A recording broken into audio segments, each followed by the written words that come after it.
1시간 동안 기다려서 그 살해한 거는 계획적인 거예요. 그냥 여성이라는 이유로 살해했다는 점을 좀 더 이 여성 혐오가 이제 전국적으로 퍼져 있어갖고 남자분들은 조금 아직까지 좀 심각성을 잘 모르시는 것 같아요. 여자이고 약자이고 내가 만만하게 보기 때문에 이렇게 죽인 거지.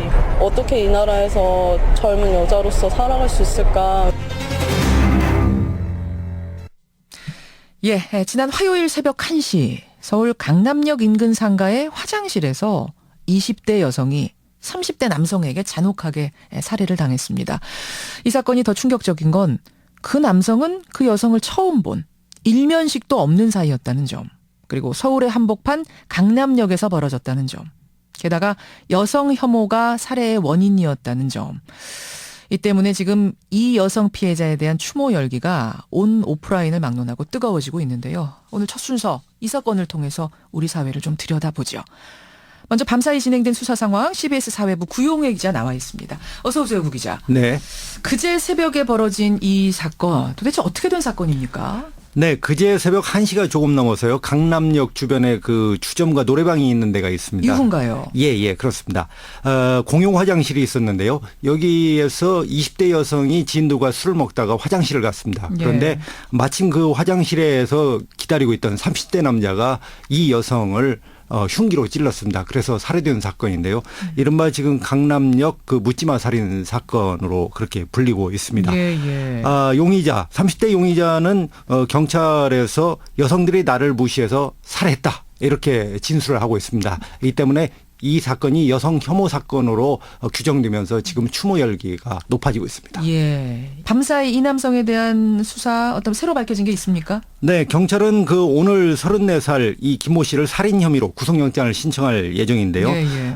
경찰 조사 결과 피의자 김 씨는 정신분열증 증세를 겪고 있는 것으로 나타났습니다. 아하. 그 병력이 상당했는데 2008년부터 이미 정신분열증을 겪고 있어서 예. 병원에도 4번이나 입원과 퇴원을 반복했습니다. 그런데 사회생활을 했던 겁니까? 그렇죠. 심지어는 6개월 동안 3번씩 입원을 한 적도 있고요.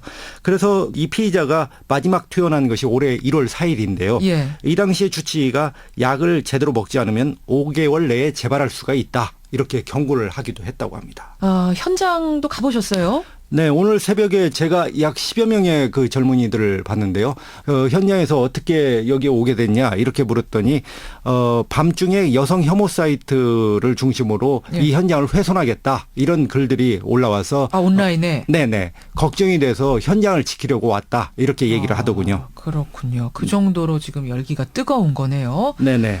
예, 현장을 다녀온 구용회 기자. 새로운 사실 들어온 대로 더 전해 주십시오. 예. 예, 사회부 구용회 기자였습니다. 들으신 것처럼 이 남성은 평소 여성들에게 무시당해온 게 살인이 원인이었다라고 말을 합니다.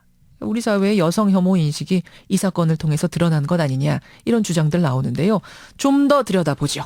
순천향대 경찰행정학과 오윤성 교수 연결합니다. 오 교수님 나와 계십니까? 네, 안녕하세요. 서울에서도 가장 유동인구가 많다는 강남. 그 강남의 공중 화장실에서 벌어진 사건이에요.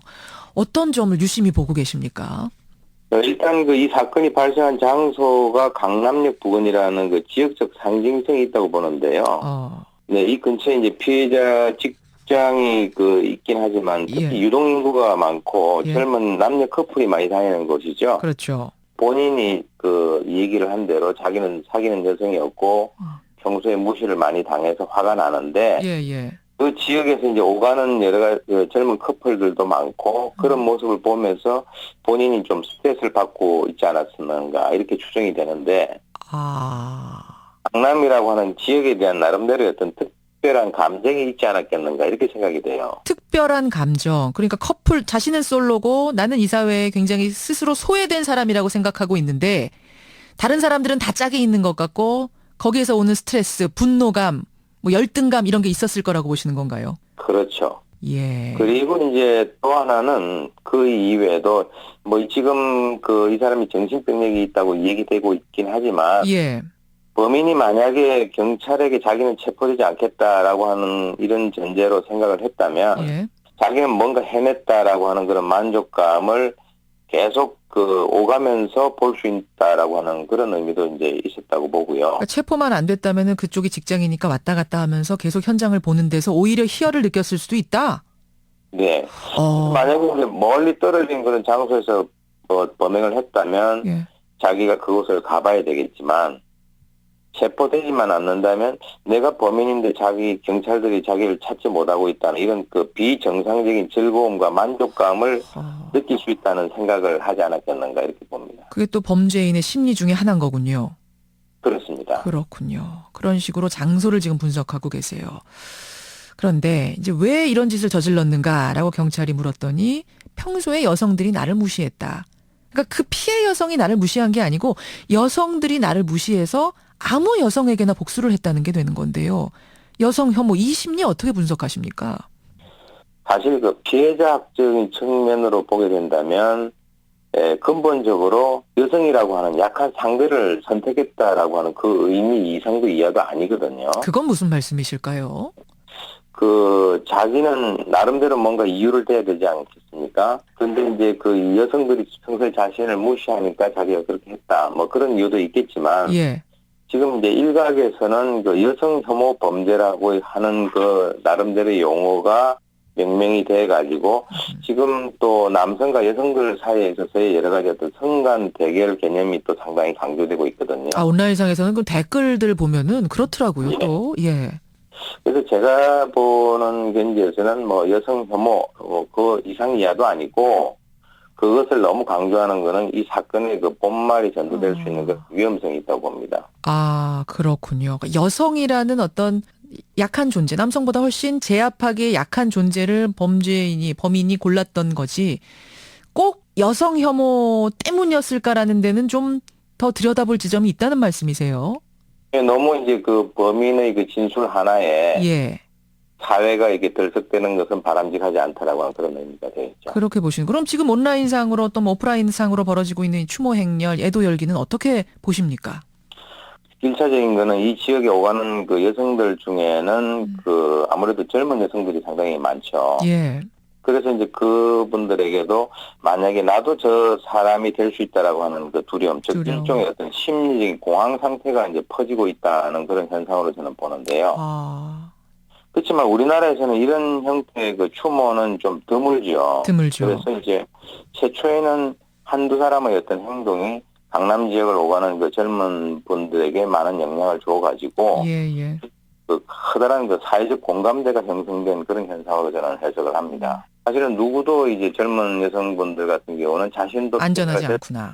네, 그런 어떤 그 사회적인 불안감이 표현이 된 거죠. 알겠습니다. 예. 뭐 여성 혐오냐 아니냐를 떠나서 일단 묻지마 살인이에요. 묻지마 살인. 이게 지금 그렇습니다. 최근에 부쩍 늘어나고 있습니다. 이건 어떻게 분석해야 되나요? 이 묻지마 살인이라고 하는 것은 이제 그 전반적으로 그 개인의 어떤 근본적인 문제가 있고요. 예. 자기를 둘러싸고 있는 여러 가지 어떤 그 불만이라든가 사회에 대한 불만이라든가 이런 것들을 뭔가 적절히 해소할 수 있는 그 대상을 찾지 못하는 그런 상황에서 약간의 어떤 그 정신적인 문제가 좀 있다든지 또는 뭐 세상을 해석하는 그 시각이 잘못되어 있다든가 하는 이런 그 부류의 그 인간들이 정말 그 자신의 스트레스를 해소하는 하나의 방편으로서 선택을 하고 있는 것이 그렇죠. 불특정 다수 범죄죠. 어떻게 우리가 관리를 해야겠습니까? 사실은 우리 사회에 이제 정신적으로 병들어 있는 그런 사람들이 적지 않고 또 뭔가 또 소외되어 있는 그런 어떤 계층들, 그런 사람들이 곳곳에 퍼져 있죠. 그렇죠. 네, 그래서 이제 그것을 해결하기 위해서는 그 우리 사회 전체가 주위에서 그러한 사람들에 대해서 이제 관심을 가지고 어떤 소통을 통해서 그런 어떤 부정적인 측면을 조금씩 이렇게 해소해 나가는 것이 일종의 방법이라고 저는 봅니다. 단기적으로 해결될 문제는 아니다. 장기적으로 보고 사회가 전체가 건강해지는 게 우선은 필요할 것 같다는 말씀이시네요. 네, 이 사회가 건강하지 않아서 발생되는 문제이기 때문이죠. 알겠습니다. 여기까지 말씀 듣겠습니다. 고맙습니다, 교수님. 네, 수고하세요. 예, 온 오프라인을 중심으로 지금 추모 열기가 뜨거워지고 있는 사건입니다. 강남역 화장실 묻지마 살인 사건 들여다봤습니다.